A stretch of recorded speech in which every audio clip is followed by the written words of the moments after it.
Hello everyone, তোমরা সবাই কেমন আছো? আশা করছি যে যেখানেই আছো ভালো আছো, সুস্থ আছো। তোমাদের আশীর্বাদ আর ভালোবাসাতে আমরাও সবাই ভালো আছি। আমার আরেকটি নতুন ব্লগ ভিডিওতে তোমাদের সবাইকে স্বাগত জানিয়ে শুরু করছি আজকের ব্লগ। আশা করছি খুব ভালো লাগবে, তাই পুরো ভিডিওটা দেখার অনুরোধ রইল। আর তোমরা যারা প্রতিদিন আমার ভিডিও দেখো, তোমাদের সবাইকে আমার তরফ থেকে অনেক অনেক ভালোবাসা, এভাবেই পাশে থেকো। বন্ধুরা, তোমরা এদিকে দেখতে পাচ্ছ আমি বিছানা গোছাতে লেগে গেছি। আর সকালবেলা স্কুলে পাঠিয়ে দিয়েছি ছেলেকে, আজকে সেকেন্ড স্যাটারডে, তাও স্কুলে যেতে হয়েছে। ওদের স্কুলে প্রোগ্রাম আছে, তার জন্য ওকে পাঠিয়ে দিয়েছি স্কুলে। তারপরে আমি ঘরের কাজে লেগে পড়েছি। আর এদিকে তোমরা দেখতে পাচ্ছ বিছানা গোছানো কমপ্লিট হয়ে গেছে। তারপরে চলে এসেছি এই যে dressing table, Godrej, fridge, showcase সব কিছু একটু মোছামুছি করব। আর তোমরা এই পাশে একটা চেয়ারে কাপড় রাখা দেখতে পাচ্ছ। কয়েকদিন ধরে এই কাপড়গুলো এখানে ভাঁজ করে রেখেছি শুকিয়ে ধুয়ে, কিন্তু আমাকে না গোদরেজে রাখবো ওই সময়টুকু আমি করতে পারছি না। বেলা এতটাই ছোটো হয়ে গেছে, আর সন্ধ্যার পরে না একদমই ভালো লাগে না এই কাজগুলো করতে। তো ভাবছি রবিবার দিন একটু ফ্রি থাকবো, রবিবার দিনে এগুলো গুছাবো। তো দেখতে পাচ্ছি বাঙালির ঘরে এরকম একটা চেয়ারে কাপড় না থাকলে হয় না। এটা প্রত্যেক বাঙালির 99% বাঙালির ঘরে এরকম একটা চেয়ারের মধ্যে কাপড় ভাঁজ করে রাখা দেখবেই দেখবে। তা আমি ঠিক বলছি না বন্ধুরা? তোমরা একটু কমেন্ট করে জানিও তো। তাহলে চলো বন্ধুরা, এবার আমি এগুলো একটু মোছামুছি পরিষ্কার করে নিই। তোমরা ততক্ষণে আমার পুরো ভিডিওটা দেখতে থাকো।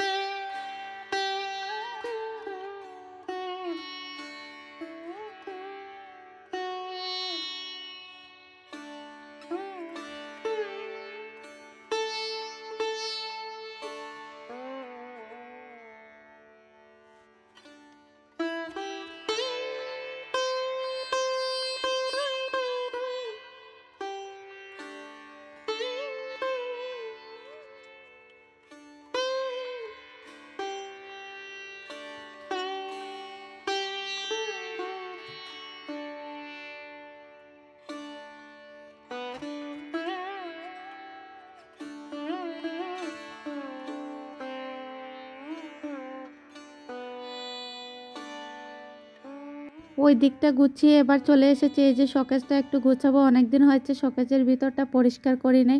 তো তোমরা দেখতে পাচ্ছ প্রায় সবগুলা জিনিস আমি নিচে নামিয়ে রেখেছি, আর ভিতরটা এবার মুছিয়ে পরিষ্কার করে তারপরে আমি আবার জিনিসপত্রগুলো গুছিয়ে রাখবো। তো দেখতে পাচ্ছ এখানে আমি একটা কাগজ নিয়েছি, ওইখানে না আর একটা কাগজ লাগানো ছিল, ওইটা ফ্লাডের সময় চিপকে গিয়ে এমনটাই অবস্থা হয়েছে। এখন আমি ওইটাকে উঠাতেই পারি না, কোনোভাবেই উঠাতে পারছি না। তো এবার আমাকে আবার মোছামুছি করে আর একটা কাগজ দিয়ে সুন্দর করে গুছিয়ে রাখতে হবে। তাহলে চলো বন্ধুরা, তোমরা আবারও আমার পুরো ভিডিওটা দেখতে থাকো, ততক্ষণে আমি শোকেসটা সুন্দরভাবে গুছিয়ে নেই।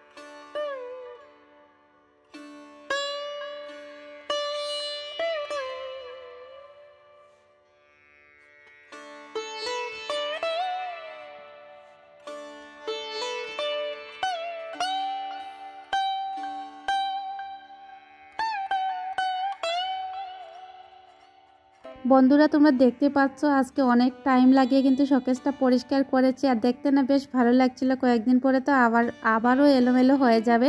তারপরে এই কাজগুলো করে স্নান করে পুজো দিয়ে খাওয়া দাওয়া করে ঘুমিয়ে পড়েছিলাম। ছেলে তখন কিন্তু স্কুল থেকে চলে এসেছিল, ও ঘুমিয়ে গিয়েছিল। তারপরে ও না আজকে স্কুলে গিয়ে এতটা যে প্রাইজ পাবে আমি চিন্তা করতে পারি নাই। তো তোমরা দেখতে পাচ্ছ সন্ধ্যাবেলা কিন্তু আনবক্সিং হবে প্রাইজগুলা। তো ওদের বাবাও ঘরে চলে এসেছিলো, ও বলেছে পাপা চলে আসুক ঘরে, তারপরে কিন্তু প্রাইজগুলো পাপাকে দেখাবো। যখন আনবক্সিং করব পাপাও সামনে থাকবে। তো তোমরা দেখতে পাচ্ছ ওরা দুজন বসে আছে, আর আমি কিন্তু ওর প্রাইজগুলো এনে দিয়েছি, ও এবার নিজের থেকেই খুলবে। তাহলে চলো বন্ধুরা, তোমরা দেখতে থাকো ও কি প্রাইজ পেয়েছে।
বন্ধুরা তোমরা এদিকে আমার ছোট ছেলেকে দেখতে পাচ্ছ, ভীষণ খুশি। ও দাদা যখন থেকে প্রাইজ নিয়ে গড়ে এসেছে তখন থেকেই বারবার বলছে দাদা এগুলো কেন পেয়েছে।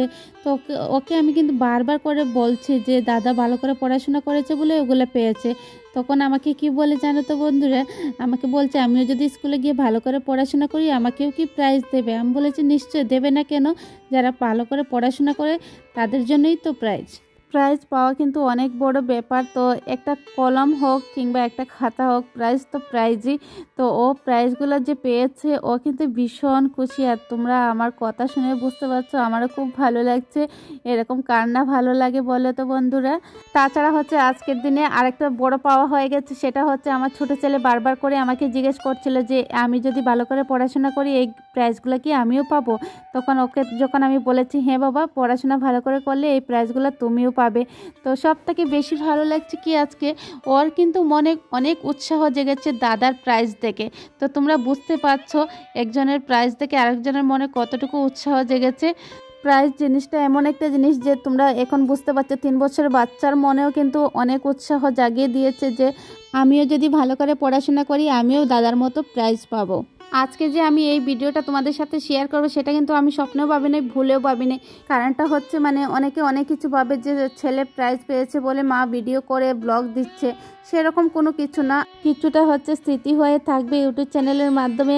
আমার কাছে যদি ভিডিও থাকে হয়তো বা কয়েকদিন পরে ডিলিট হয়ে যেতে পারে, কিন্তু আমার চ্যানেলের মাধ্যমে যদি এই ব্লগটা শেয়ার করে নিই তাহলে কয়েক বছর পরও কিন্তু এই ভিডিওটা দেখতে পাবো। তাহলে চলো বন্ধুরা আজকের ব্লগটি এখানেই শেষ করি। তোমরা কমেন্ট করে জানিও আজকের আমার ব্লগটি কেমন হয়েছে। তোমাদের ভালো লেগে থাকলে লাইক কমেন্ট শেয়ার করতে ভুলো না। আর তোমরা যদি আমার চ্যানেলে নতুন ভিডিও দেখছো প্লিজ আমার চ্যানেলটিকে সাবস্ক্রাইব করে আমার পাশে থেকো। তোমরা ভালো থাকবে, সুস্থ থাকবে। ধন্যবাদ।